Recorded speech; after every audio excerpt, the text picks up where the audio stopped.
C'est Lyon qui avait l'honneur d'accueillir 2 finales FEI cette année, le dressage et le jumping. Parmi les 40 cavaliers qualifiés pour cette grande finale, 2 Belges, Nicolas Philippaerts et le cavalier de la LEWB, François Maty Junior. On est à Lyon, finale Coupe du Monde, c'était un des objectifs de la saison. C'est pour ça que j'étais aux États-Unis faire quelques manches qualificatives. Et bon, grâce à une deuxième place au concours de Londres, Olympia, voilà, on s'est qualifié et c'est cette semaine que ça se passe. Et c'est avec Pauline Scadésil, son cheval de tête, que le cavalier liégeois va affronter sa première finale de Coupe du Monde, et ce, en dépit d'une préparation chamboulée.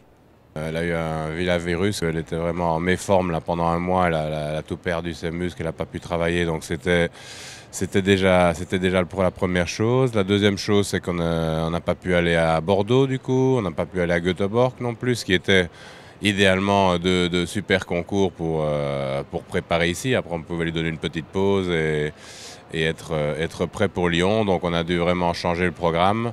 D'autant que cette finale marque pour tous les couples un retour à l'intérieur.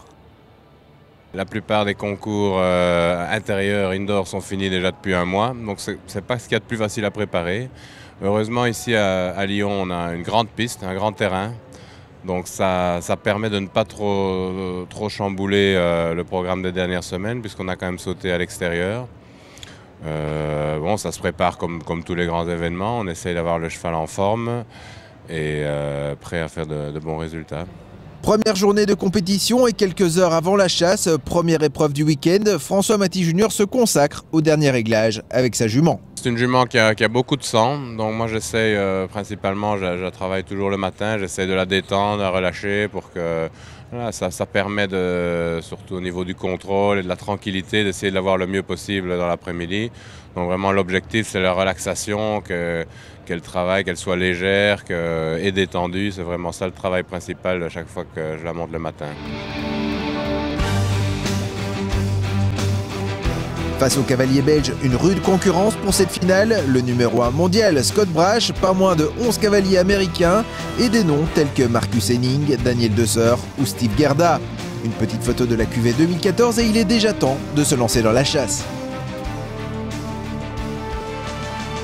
C'est un parcours qui était bien construit, un parcours assez fair-play, très délicat. Toutes les broches étaient vraiment presque plates, donc c'est vrai que c'était la caractéristique principale du parcours, un parcours délicat. Il y avait quelques options au niveau des foulées, les combinaisons, la première combinaison avec une barre de spin Auxerre et puis l'autre combinaison un peu plus originale avec 2 verticaux étroits et un Auxerre. Mais bon, c'est un parcours, je pense, qui était très bien construit comme première manche de la finale Coupe du Monde.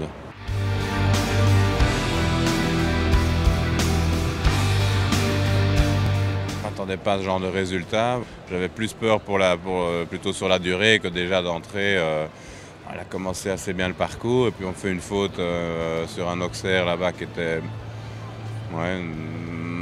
pas trop explicable. Et puis après, de nouveau, entrée du triple, j'ai tourné un peu court parce que c'était une chasse, donc on continue à jouer le chrono. Et là, de nouveau, les 2 fautes sur les verticaux, alors qu'en général, c'est plutôt l'Auxerre dont je dois me méfier. Donc bon, c'est un parcours qui ne s'est pas du tout passé comme prévu ou comme je l'espérais. 4 fautes au terme de la première épreuve. François Maty Junior est bien loin de Pius Streizer au classement provisoire. La suite de cette finale s'assombrit déjà.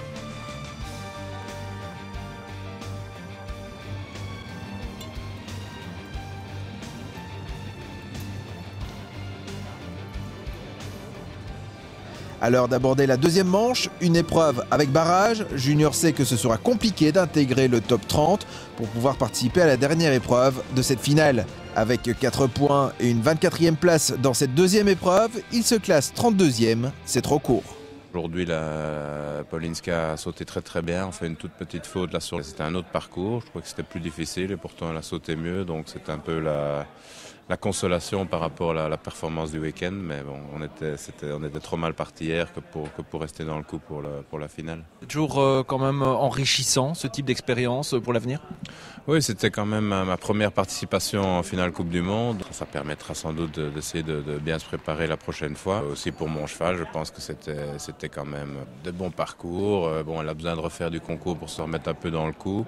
On a quand même de grosses échéances plus tard dans la saison. Cette année, c'est très important. Ce sont les championnats du monde en Normandie au mois de septembre. Et il faudra vraiment qu'on soit prêt et qu'on réponde présent.